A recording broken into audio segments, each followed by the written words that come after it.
Friends, welcome to Let's Explore and I am Anant. तो कुछ दिन से आप लोग मुझे रिक्वेस्ट कर रहे थे कि सर कैसे हम मॉक को अच्छी तरह से एनालाइज कर सकें, ताकि हमारा स्कोर जो कम आ रहा है उसको हम इम्प्रूव कर सकें धीरे धीरे। तो कैसे हम परफेक्टली मॉक को एनालाइज करें, कैसे एक्चुअली मॉक को एनालाइज किया जाता है जो राइट वे है, तो उसके बारे में एक वीडियो बना दीजिए। तो ये वीडियो उसी के ऊपर है। यहाँ पे हम देखेंगे कैसे हमको मॉक को एनालाइज करना है, ताकि हमारा जो स्कोर है वो धीरे धीरे इम्प्रूव हो सके और हमें पता चल सके हमारा कौन से सेक्शन में वीकनेस है और हम कैसे उसको इम्प्रूव कर सकें। तो बात कर लेते हैं एक मॉक के कुछ एस्पेक्ट्स के बारे में। आप लोग क्या करते हो, अपना रैंक देखते हो, अपना स्कोर देखते हो और आपका जो रॉन्ग क्वेश्चन हुआ है उसको देखते हो, बाकी आपका मॉक एनालिसिस ख़त्म हो जाता है। ऐसे मॉक का एनालिसिस नहीं होता है। आपको कुछ इंपॉर्टेंट एस्पेक्ट्स के बारे में पता होना चाहिए, कुछ इंपॉर्टेंट टर्म्स के बारे में पता होना चाहिए। आप जैसे आपका परसेंटाइल हो गया, एक्यूरेसी हो गया और बाकी कुछ एस्पेक्ट्स हैं, उसके बारे में पूरा डिटेल्स में बात करेंगे हम।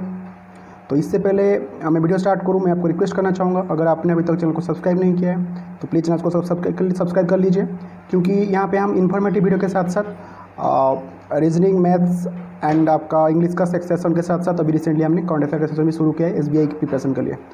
तो चलिए वीडियो स्टार्ट करते हैं। आप देख सकते हो मैंने एक SBI PO प्री का रिसेंटली अटेम्प्ट एक मॉक को लिया है। ये मैंने अटेम्प्ट किया ताकि मैं आपको बता सकूं कि कैसे हमें मॉक को एनालिसिस करना है। तो चलिए देखते हैं। देखिए, आप क्या करते हो, अपना स्कोर देखते हो, रैंक देखते हो, ठीक ठाक है, फिर आप बोलते हो कि हाँ हमारा मॉक का एनालिसिस हो गया, अच्छा हमने स्कोर कर लिया। लेकिन आपको कैसे पता चलेगा कि आपका सेट इजी था या टफ था?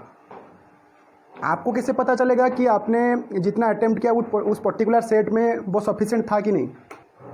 आपको क्या पता है कि आपके सेट में जो आपका स्कोर आ रहा है उसको नॉर्मलाइज कैसे किया जाएगा?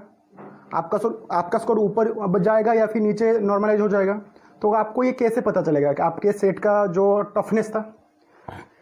इस चीज़ से पता चलता है आपको, परसेंटाइल। अगर आपका परसेंटाइल, ये चीज़ आपको ध्यान में रखना है, अगर आपको एग्ज़ाम क्रैक करना है, आपका जो परसेंटाइल होना चाहिए वो 95% से ऊपर होना चाहिए। एटलीस्ट तो 90% से ऊपर होना चाहिए, तब जाके आप कोई प्री एग्ज़ाम क्रैक कर सकते हो। अगर मेंस एग्ज़ाम क्रैक करना है तो ऑलमोस्ट ये 97-98% परसेंटाइल तक जाना चाहिए, नहीं तो आपका मेंस एग्ज़ाम क्रैक नहीं होगा। तो परसेंटाइल से हमें क्या पता चलता है कि एग्ज़ाम किस लेवल का था, क्वेश्चन किस लेवल का था, और आपने जो मॉक अटेम्प्ट किया है, क्या आपने जितना अटेम्प्ट किया था वो सफिशिएंट है? अगर मैं एग्जांपल के तौर पे लूँ, आप अगर कोई इजी सेट में अटेम्प्ट कर लेते हो 80, आप सोचते हो मेरा बहुत ही अच्छा अटेम्प्ट आ गया, लेकिन आप देखते हो आपका परसेंटाइल है 85, तो वो आपका गुड अटेम्प्ट नहीं है। इसका मतलब आपने सफिशिएंट अटेम्प्ट नहीं किया है या फिर आपने सफिशिएंट स्कोर नहीं किया है। आपको थोड़ा और स्कोर करना चाहिए था, क्योंकि वो सेट ईजी था, बाकी बच्चों ने स्कोर किया है। तो परसेंटाइल कैसे डिसाइड होता है? बाकी बच्चों का परफॉर्मेंस एंड क्वेश्चन लेवल को देख के आपका परसेंटाइल कैलकुलेट होता है। तो ये आपको तो हेल्प करता ही है, और एग्ज़ाम में भी आपका जो एग्जामिनर है, जब आपका स्कोर इवेलुएट होता है, तब भी उनको नॉर्मलाइज करने के लिए परसेंटाइल ही हेल्प करता है। उनको इससे पता चलता है कि आपका जो शिफ्ट टफ में था, मॉडरेट में था, या फिर आपका शिफ्ट इजी में था। तो आपको उस हिसाब से स्कोर आपको इंक्रीज स्कोर आता है या फिर कम होता है, या फिर आपका स्कोर वही जो था वही रहता है। तो ये आपका एक इंपॉर्टेंट एस्पेक्ट हो गया। फिर आ गया आपका एक्यूरेसी। एक्यूरेसी में आपको ध्यान में रखना चाहिए कि आपका एक्यूरेसी एटलीस्ट 85% से लेकर 95% या फिर उससे ज़्यादा हो तो बहुत अच्छा है। अगर आपका एक्यूरेसी आ रहा है 70%, 60%, 65%, आप अटेम्प्ट कर रहे हो 100 से 100, लेकिन आपका एक्यूरेसी आ गया 70%, तो आपका स्कोर आ गया कितना? 70। फिर वहाँ पे नेगेटिव मार्किंग हो गया, आपका स्कोर अराउंड 65 के अराउंड आ गया, 65-63 के अराउंड आ गया। तो ये चीज़ आपको ध्यान में रखना है। आपको एक्यूरेसी भी देखना है, परसेंटाइल भी देखना है, स्कोर तो देखना ही है। रैंक आपके लिए ज़्यादा मैटर नहीं करता है। कभी कभी आप देखते हो जो टॉप स्कोर होता है वो 100 से 100 भी हो जाता है, तब आप सोचते हो कि इतना टफ सेट में कैसे 100 से 100 हो गया। देखिए, वो जो बच्चे होते हैं वो क्या करते हैं, वो खुद को भी चीट करते हैं, दूसरों को भी चीट करते हैं। कैसे चीट करते हैं? एक फार्मूला ऐसा है कि वो पहुँच करके मॉक दे देते हैं, और दूसरा फार्मूला क्या है, वो किसी और आईडी से पहले मॉक दिए होते हैं, उनको आंसर मालूम होता है और वो एक दूसरे आईडी से मॉक दे देते हैं। तभी आपको अगर उनका आप देखोगे टाइम तो आपको पता चल जाएगा। किसी का जो मॉक अटेम्प्ट टाइम होता है 10 मिनट 15 मिनट में उनका मॉक खत्म हो जाता है, जैसे उन लोगों ने ही क्वेश्चन बनाया है।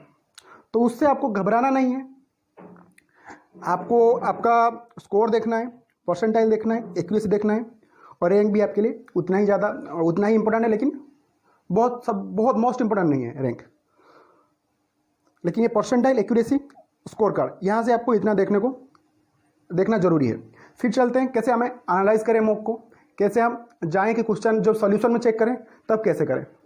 जब सॉल्यूशन चेक करें तब हमें क्या करना है, जो पहला चीज़ देखना है हमसे क्या गलती हुआ है, हम लोगों ने कितना मिस्टेक किया है, क्या वो मिस्टेक करने लायक था, वो क्वेश्चन सॉल्व करने लायक था, जो क्वेश्चन को हमने गलती किया है। अगर था तो हमारा मिस्टेक किस वजह से हुआ, कॉन्सेंट्रेशन लैप्स की वजह से हुआ, या हम लोगों ने ठीक से सॉल्व नहीं किया, या फिर हम लोगों ने तुक्का लगा दिया। ये चीज़ को आपको देखना है, फिर आपको पता चल जाएगा और आपको एरर सुधारना है। नेक्स्ट टाइम कोशिश करना है कि जिस वजह से भी आपका गलती हुआ है नेक्स्ट टाइम उस वजह से ना हो। जितना आपका एक्यूरेसी बढ़ा सकते हो बढ़ाते चले जाओ।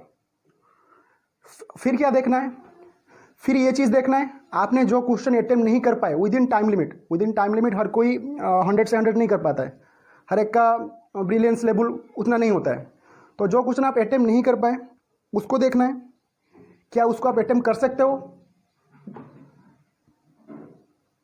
तो अभी जो मैं बोल रहा था कि आपको उस क्वेश्चन पे जाना है जो आपसे अटेम्प्ट नहीं हो पाया, और उस चीज़ को फाइंड आउट करना है कि क्यों अटेम्प्ट नहीं हो पाया।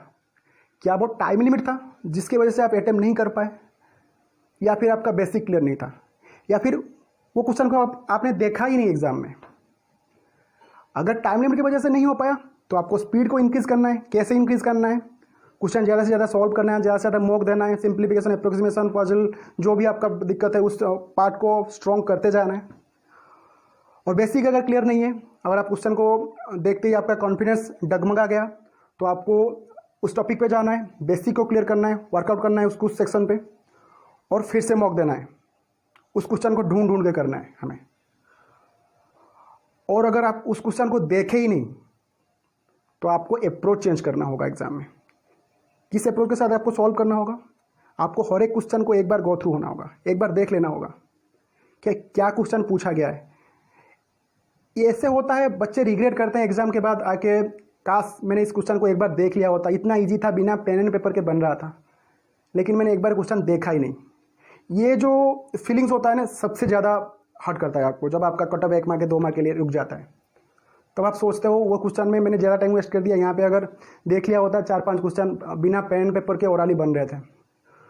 तो इस चीज़ को आपको सही करना है, इस अप्रोच को एग्जाम में क्वेश्चन देखना है। तो ये हो गया जो क्वेश्चन आप अटेम्प्ट नहीं कर पाए, उस पर आपको क्या क्या करना था, क्यों अटेम्प्ट नहीं कर पाए, अगर अटेम्प्ट नहीं किए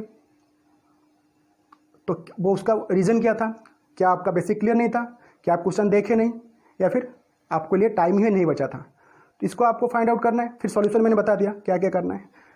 यहाँ पे एनालिसिस ख़त्म नहीं होता। कुछ बच्चों का जो एनालिसिस जानते हैं कैसे करना, यहाँ पे ख़त्म कर देते हैं, यहाँ पे ख़त्म कर देते हैं। वो सबसे बड़ा गलती है। आगे जाना होता है। आगे कहाँ पे जाना होता है, जिस क्वेश्चन को आपने सॉल्व किया है वहाँ पर ही जाना होता है। क्यों जाना होता है, आपको देखना होता है कि क्या इस क्वेश्चन को हमने ये सॉल्व करने लायक था एग्ज़ाम के टाइम में, वो टाइम लिमिट में ये क्वेश्चन सॉल्व करने लायक था,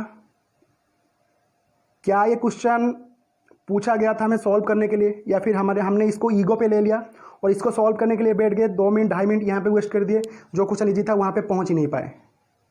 देखिए, आपको एग्जाम में झंडा नहीं गाड़ना है, आपको किसी भी क्वेश्चन पे आपको ईगो पे नहीं लेना है।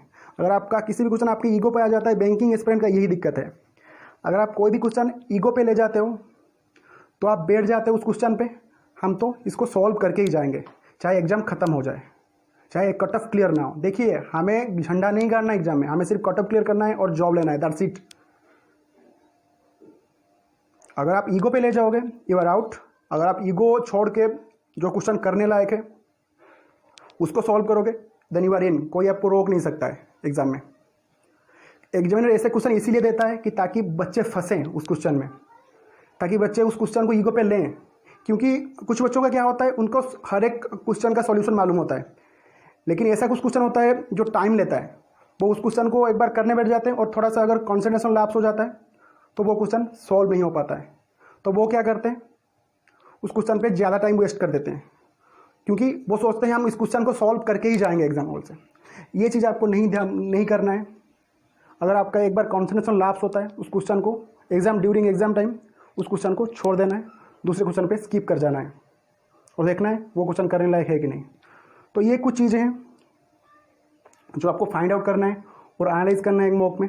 अगर आप ऐसा एनालाइज करोगे, मैं आपको 100% एश्योर करता हूँ, चाहे वो कोई भी एग्जाम हो जाए, क्लर्क हो जाए, पीओ हो जाए, प्री हो जाए, मेन हो जाए, आपको कोई भी नहीं रोक सकता।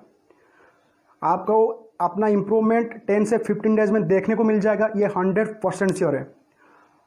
अगर आप ठीक तरह से मॉक एनालाइज नहीं करते हो, 3 साल बाद 4 साल के बाद भी प्रिपरेशन आप करते रहोगे, बेसिक पढ़ते रहोगे, फिर भी आपका जो मॉक में स्कोर आ रहा है वो 30 से 35 के बीच में आ रहा है, क्यों आ रहा है? इसका मतलब ये है आपको मॉक एनालाइज करना ठीक से नहीं आ रहा है। मॉक तो हर बच्चा देता है, लेकिन जो सबसे ज़्यादा इंपॉर्टेंट है एक बैंकिंग एस्पिरेंट के लिए, वो है मॉक को एनालाइज करना सही से। अगर आपको मॉक एनालाइज करना सही से आ गया, आपको कोई नहीं रोक सकता। ये सबसे ज़्यादा इंपॉर्टेंट है आपके ये प्रिपरेशन टाइम में। आपको मॉक एनालाइज करना आना चाहिए, आपको ढूंढना चाहिए, आपको फाइंड आउट करना चाहिए। अगर हम कोई क्वेश्चन नहीं कर पा रहे हैं तो हम क्या हमारा कॉन्सेंट्रेशन लैप्स हुआ एग्जाम में ड्यूरिंग मॉक टाइम में? अगर लैप्स हुआ तो क्यों हुआ? अगर कॉन्फिडेंस नहीं मिला तो क्यों नहीं मिला? अगर बेसिक क्लियर नहीं है तो क्यों नहीं है? जाके बेसिक क्लियर कर कीजिए। जो भी प्रॉब्लम है हर एक का सॉल्यूशन है, फाइंड आउट कीजिए और मॉक को सही तरह से एनालाइज कीजिए। अगर इसके बाद भी नहीं हुआ, जो चांस सबसे कम है,